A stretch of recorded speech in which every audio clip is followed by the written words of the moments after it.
Hi, I'm cold.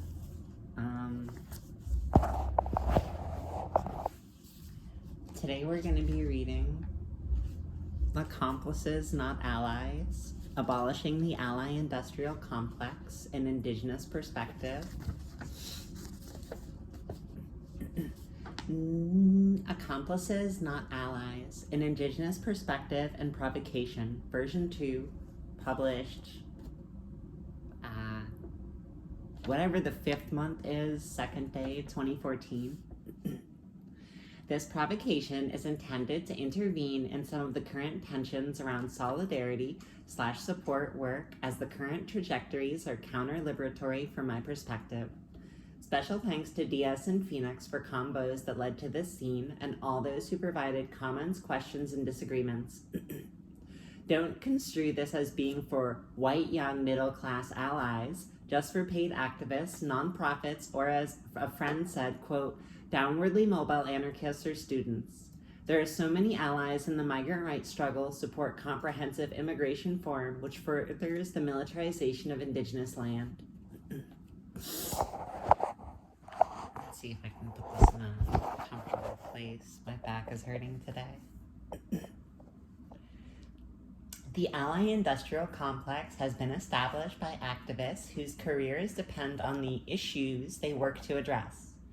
These nonprofit capitalists advance their careers off the struggles they ostensibly support. They often work in the guise of grassroots or community-based and are not necessarily tied to any organization. They build organizational or individual capacity and power, establishing themselves comfortably among the top ranks in their hierarchy of oppression as they strive to become the allied champions of the most oppressed.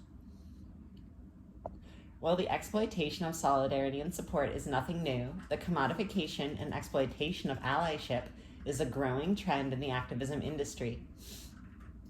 Anyone who concerns themselves with anti-oppression struggles and collective liberation has at some point either participated in workshops, read zines, or been parts of a deep discussion on how to be a good ally.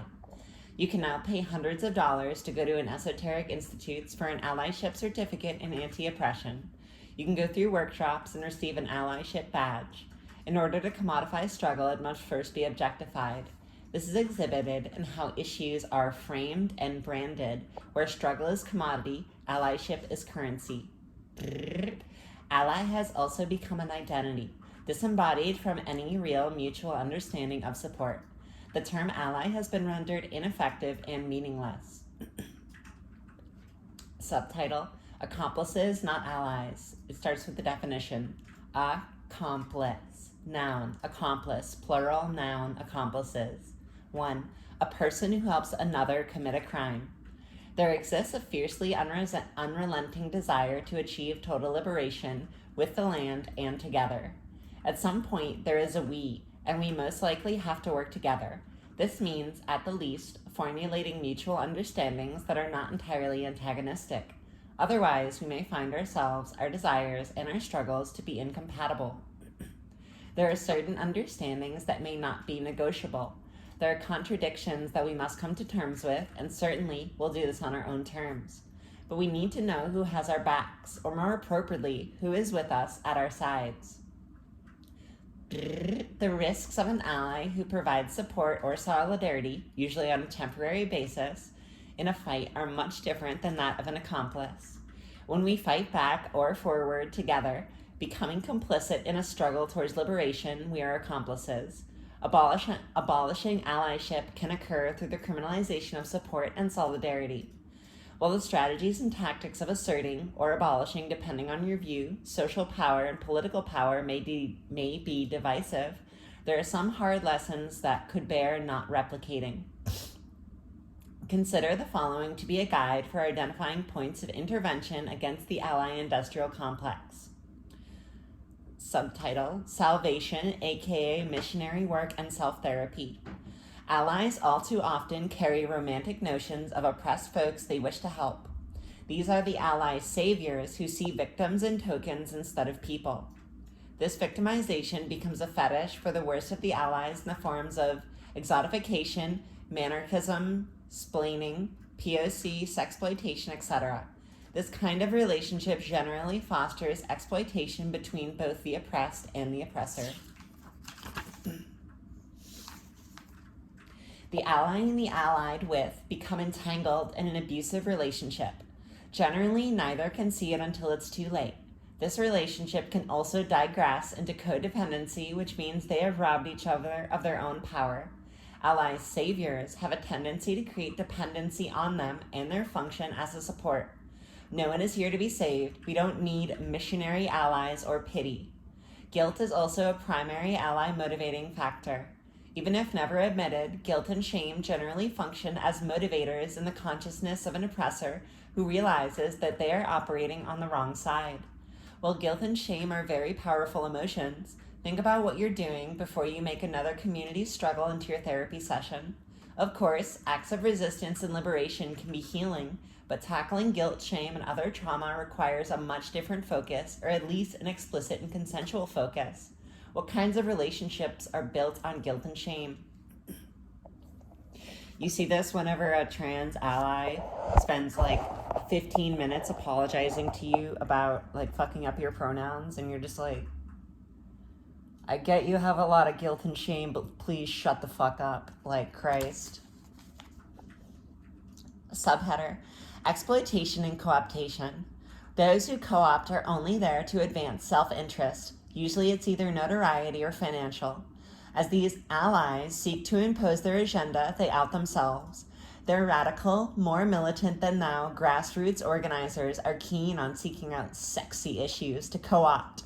For notoriety, ego's super ally or most radical ally, and they set the terms of engagement or dictate what struggles get amplified or marginalized, irregardless of whose homelands they're operating on. The nonprofit establishment or nonprofit industrial complex, NPIC, also seeks out sexy or fundable issues to co-opt and exploit, as these are ripe for the grant funding that they covet. Too often, indigenous liberation struggles for life and land by nature directly confront the entire framework to which this colonial and capitalist society is based on. This is threatening to potential capitalist funders, so some groups are forced to compromise radical or liberatory work for funding. Others become alienated and further invisibilized or subordinated to tokenism. Co-opters most often show up to the fight when the battle has already escalated and it's a little too late. These entities almost always propose trainings, workshops, action camps, and offer other specialized expertise in the acts of patronization. These folks are generally paid huge salaries for their professional activism, get overinflated grants for logistics and organizational capacity building, and struggles may become further exploited as poster struggles for their funders. Additionally, these skills most likely already exist within the communities, or they are tendencies that need only be provoked into action. These aren't just dynamics practiced by large so-called non-governmental organizations or NGOs. Individuals are adept at this self-serving tactic as well. Co-optation also functions as a form of liberalism. Allyship can perpetuate a neutralizing dynamic by co-opting original liberatory intent into a reformist agenda. Certain folks in the struggles, usually movement personalities, who don't upset the ally establishment status quo, can be rewarded with inclusion in the ally industry. Subheader: self-proclaiming / confessional allies. All too often, folks show up with an I am here to support you attitude that they wear like a badge, ultimately making struggles out to feel like an extracurricular activity that they are getting ally points for. Self-asserted allies may even have anti-oppression principles and values as window dressing. Perhaps you've seen this quote by Leela Watson on their materials, quote, "If you come here to help me, you're wasting your time. If you come because your liberation is bound up with mine, then let us work together." They're keen to posture, but their actions are inconsistent with their assertions. Meaningful alliances aren't imposed, they are consented upon. The self-proclaimed allies have no intention to abolish the entitlement that compelled them to impose their relationship upon those they claim to ally with. Subtitle: Parachuters. Parachuters rush to the front lines seemingly from out of nowhere. They literally move from one hot or sexy spot to the next. They also fall under the savior and self-proclaimed categories, as they mostly come from specialized institutes, organizations, and think tanks. They've been through the trainings, workshops, lectures, etc. They are experts, so they know what is best. This paternalistic attitude is implicit in the structures, nonprofits, institutes, etc. these allies derive their awareness of the issues from. Even if they reject their own nonprofit programming, they are ultimately reactionary, entitled, and patronizing, or positioning with power over those they proclaim allyship with. It's structural patronizing that is rooted in the same dominion of heteropatriarchal white supremacy. Parachuters are usually missionaries with more funding. That reminds me of like fucking years ago when like when all the stuff with Standing Rock was in the news, and I remember watching Democracy Now! And Amy Goodwin was like, the Unitarian Universalists are sending their ministers in, and I was like, at the time I was like, neat, because I wanted to become a UU minister. That's a good example of parachuters. Subheader, academics and intellectuals. Although sometimes directly from communities in struggle, intellectuals and academics also fit neatly in all of these categories. Their role in struggle can be extremely patronizing. In many cases, the academic maintains an institutional power above the knowledge and skill base of the communities in struggle. Intellectuals are most often fixated on unlearning oppression. These lot generally don't have their feet on the ground, but are quick to be critical of those who do. Should we desire to merely unlearn oppression, or to smash it to fucking pieces and have its very existence gone? An accomplice as an academic would seek ways to leverage resources and material support and/or betray their institution to further liberation struggles. An intellectual accomplice would strategize with, not for, and not be afraid to pick up a hammer. Subheader, gatekeepers. Gatekeepers seek power over, not with, others. They're known for the tactics of controlling and/or withholding information, resources, connections, support, etc. Gatekeepers come from the outside and from within. When exposed, they are usually rendered ineffective, so long as there are effective accountability/responsibility mechanisms. Gatekeeping individuals and organizations like Save Your Allies also have a tendency to create dependency on them in their function as support. They have a tendency to dominate or control. Subheader, navigators and floaters. The navigating ally is someone who is familiar or skilled in jargon and maneuvers through spaces or struggles, yet doesn't have a meaningful dialogue, by avoiding debates or remaining silent, or take meaningful actions beyond their personal comfort zones. This exists with entire organizations too. They uphold their power and, by extension, the dominant power structures by not directly attacking them. Ally here is more clearly defined as the act of making personal projects out of other folks' oppression. These are lifestyle allies who act like passively participating or simply using the right terminology as support. When shit goes down, they are the first to bail. They don't stick around to take responsibility for their behavior. When confronted, they often blame others and attempt to dismiss or delegitimize concerns. Accomplices aren't afraid to engage in uncomfortable, unsettling, or challenging debates or discussions. Floaters are allies that hop from group to group and issue to issue, never being committed enough but always wanting their presence felt and their voices heard. They tend to disappear when it comes down to being held accountable or taking responsibility for fucked up behavior. Floaters are folks you can trust to tell the cops to fuck off, but never engage in mutual risk, constantly putting others at risk, are quick to be authoritarian about other people's overstepping privileges, but never check their own. They basically are action junkie tourists who never want to be part of paying the price, the planning, or the responsibility, but always want to be held up as worthy of being respected for having been there when a rock needed throwing, block needs forming, etc. This dynamic is also important to be aware of for threats of infiltration. Provocateurs are notorious floaters going from place to place, never being accountable to their actions or words. Infiltration doesn't necessarily have to come from the state. The same impacts can occur by well-meaning allies. It's important to note that calling out infiltrators bears serious implications and shouldn't be attempted without concrete evidence. Subheader: Acts of Resignation. Resignation of agency is a byproduct of the allyship establishment. At first, the dynamic may not seem problematic. After all, why would it be an issue with those who benefit from systems of oppression to reject or distance themselves from those benefits and behaviors, like entitlement, etc., that accompany them? In the worst cases, allies themselves act paralyzed, believing it's their duty as a good ally. There is a difference between acting for others, with others, or for one's own interests. Be explicit. You wouldn't find an accomplice resigning their agency or capabilities as an act of support. They would find creative ways to weaponize their privilege, or more clearly, their rewards of being part of an oppressor class, as an expression of social war. Otherwise, we end up with a bunch of anti-civ primitivist appropriators or anarcho-hipsters when saboteurs would be preferred.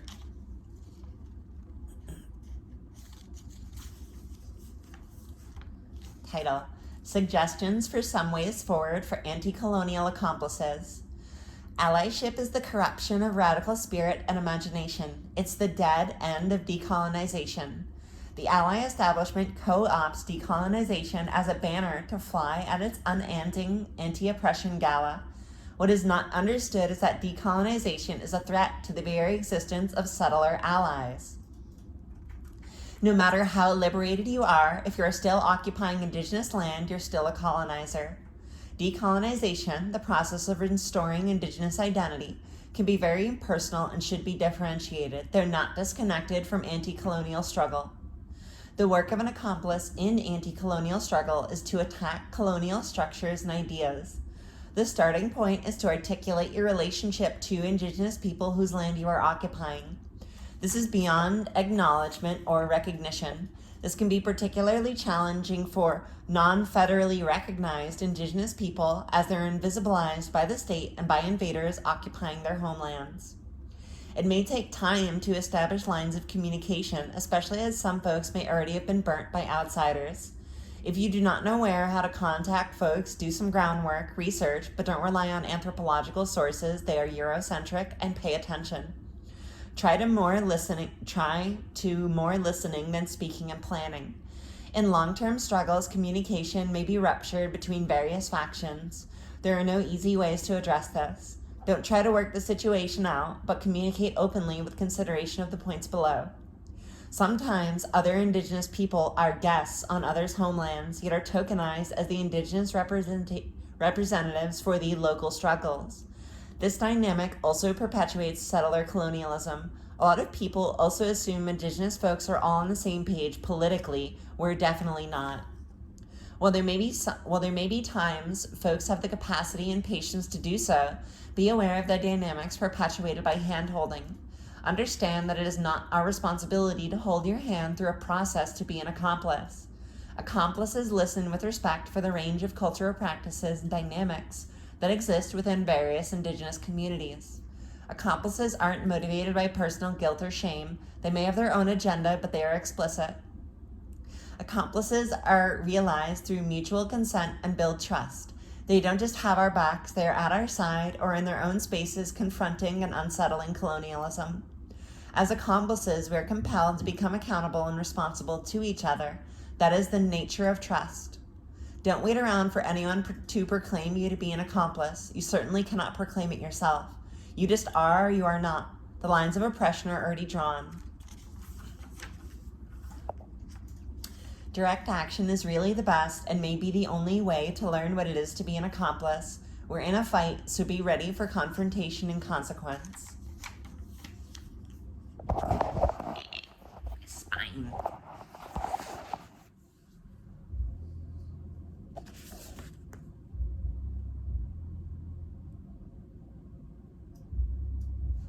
I don't know how to process that no matter how liberated you are, if you're still occupying indigenous lands, you're still a colonizer.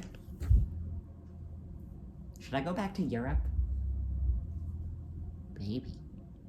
I don't fucking know. I'm probably gonna look up something about land back and try to read that. I'm tired because I'm in pain. Have a good one.